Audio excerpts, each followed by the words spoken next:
Umphathiswa wezempilo eMpuma Koloni unkosikazi nomakhosazana Math unikezele ngeekliniki ezijikelezayo ezingaphezulu kwama-50. Ezi kliniki zenzelwe ukusondeza iinkonzo zezempilo kwiindawo ezisemaphandleni kwaye ziqinisekise ukuba abantu abaninzi bayafikelela kumaziko ezempilo.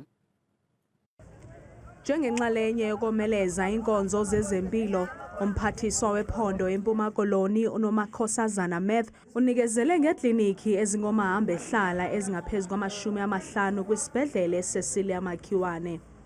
Ezi mobile clinics ke zizawuthi zisebenzisane zincedise ukuqinisekiseni uba iinkonzo ze-primary health care service ziyaya eluntwini. Umphathiswa ke uvuye kakhulu ke esithi ke ezi mobile clinics zizawuncedisa ukuqinisa unyango apho zingekhoyo khona ii-clinics ezizigxina. Ezi kliniki ziza kufumaneka kuzo zonke izithili, oku njengenxalenye yokuzinikela ekuqhubeleni phambili ukuxhoma umgangatho weenkonzo zezempilo ephondweni. Kwiindaba zethu kuChannel 163 oziphathelwa Newsroom Africa, ndinguZola Sholwana.